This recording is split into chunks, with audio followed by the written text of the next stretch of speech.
दोस्तों विजुअली जैसा कि आप देख पा रहे हैं, ये दरअसल महानंदा पुल है। ये एकमात्र पुल है जिस पुल से हज़ारों की तादाद में लोग रोज़ आवागमन करते हैं।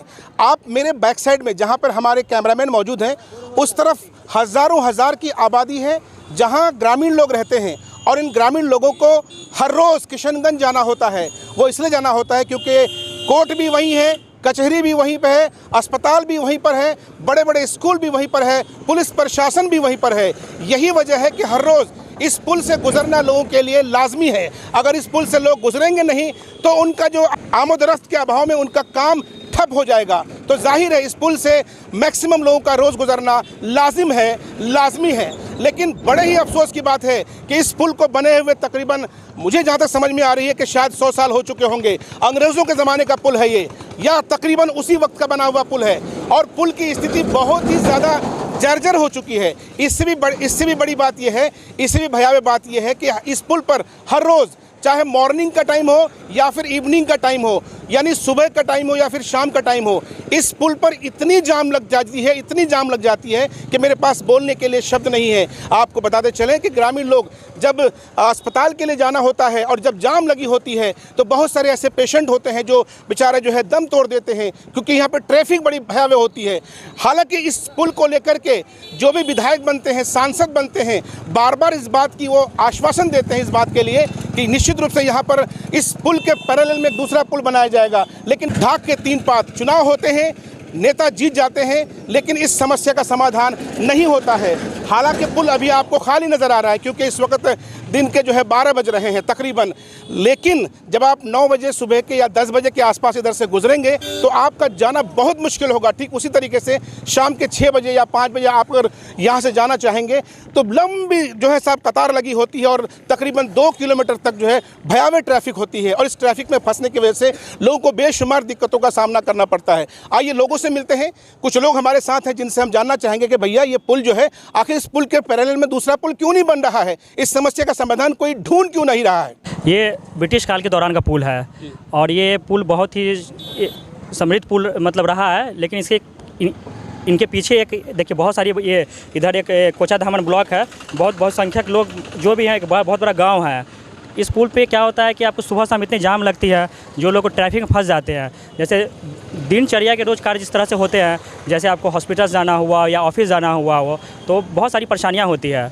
तो मैं चाहूँगा कि जो भी अभी सरकार के लोग हैं, माननीय मुखिया हमारे श्री नीतीश कुमार जी से अवगत कराना चाहूँगा कि यहाँ एक पैरेलल पुल बनाया जाए, ताकि एक ही पुल है, अगर 2 पुल बनेंगे तो लोगों को आवाजाही में सुविधाएं होंगी और काफ़ी भीड़ से और ट्रैफिक से हम लोग को निजात मिलेगा। चलिए बहुत बहुत शुक्रिया सर। आपका शुभ नाम क्या हुआ? मोहम्मद सालिम।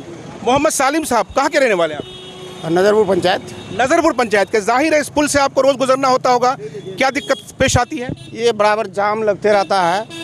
इसका NHI विभाग जो आज 2 साल से ज़मीन को अधिग्रहण भी कर चुका है, लेकिन लोगों को सही टाइम पर पेमेंट नहीं कर पा रहा है। इसका टेंडर नहीं हुआ है, न क्या नहीं हुआ है, आज तक 2 साल से लोगों को झोंझ रहा है। जब तक कोई इसका सारा प्रक्रिया होने के बाद भी ट्रेजरी से पेमेंट नहीं छोड़ता है कि भाई भूमिधारी जो है, जिसका ज़मीन गया है, घर गया है, उसको मुआवजा सही टाइम पर मिल जाए, अगला कहीं ज़मीन खरीद के वो बस जाए। और यहाँ जो है सिंगल ब्रिज है, जिसकी वजह से इतना जाम लग जाता है कि आदमी घंटा यहीं रह जाता है। लेकिन जब चुनाव आता है, चुनाव के टाइम में नेता के द्वारा ये कहा जाता है कि भैया महानंदा पुल के पैरेलल में एक नया पुल बनना चाहिए, अगर आप हमें जिताएंगे तो निश्चित रूप से ये समस्या का समाधान होगा। लेकिन ढाक के 3 पात बनता नहीं है सर। हाँ ना, मैं राजनीतिक के बारे में तो खैर नहीं कहूँगा, कौन अभी प्रेजेंट MLA है, कौन बात पहले था, इसके सिलसिले में नहीं। विभाग का जो काम होना चाहिए, डेवलपमेंट का काम होना चाहिए, वो डेवलपमेंट अभी तक नहीं हो पा रहा है, समझे, जिसके वजह से आम जनता को यहाँ काफ़ी परेशानी है। चलिए, तो आम जनता को काफ़ी परेशानी है, आम जनता को काफ़ी परेशानी हो रही है। इधर आइए आप, इधर आइए जी, क्या बोलना चाहेंगे सर? सर ये बोलेंगे यहाँ आम जनता को आने के लिए दिक्कत होता है, दूसरा पुल बनाया जाए। तो लगातार हम लोगों से आपकी बात करा रहे हैं, लोगों से जानना चाह रहे हैं कि भाई बेसिकली वाकई में लोगों को परेशानी है या ये बस यूं ही है? सर ये मतलब हाईवे यहाँ पास हुआ है, लेकिन अभी तक काम नहीं हो रहा, समझिए तो ना के बराबर काम हो ही नहीं रहा। जो ज़मींदार है उसको मुआवजा नहीं दिया जा रहा है, उसमें भी समझिए तो हमको एक दलाली टाइप का लग रहा है। दलाली बोलता है यहाँ जाना होगा, वहाँ मतलब आदमी को घुमा रहा है, दौड़ा। मुआवजा मतलब समझा नहीं। मुआवजा ज़मीन का, जिस जो किसान है उसका ज़मीन जो जा रहा है हाईवे पर, उसको पैसा नहीं मिल रहा है सर। चलिए, हाईवे पर जिनकी ज़मीनें गई हैं उनको पैसा नहीं मिल रहा है, ऐसा इनका कहना है।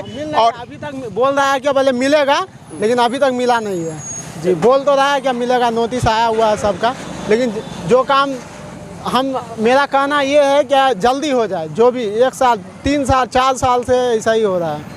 चलिए, तो भूमि अधिग्रहण हो चुका है लेकिन उसका पेमेंट अभी तक नहीं मिल पा रहा है। एक बड़ी समस्या है। इस पुल से लगातार लोगों को दिक्कतों का सामना करना पड़ता है और जब यहाँ ट्रैफिक लग जाती है तो भाईजान मैं आपको बता नहीं सकता हूँ कि इस जाम को जो है साहब जाम को ख़त्म करने के लिए कितनी दुश्वारियाँ उठानी पड़ती है। इस वीडियो में इतना ही। आप कमेंट बॉक्स में अपनी प्रतिक्रिया ज़रूर दीजिए। अल्लाह हाफ़िज़।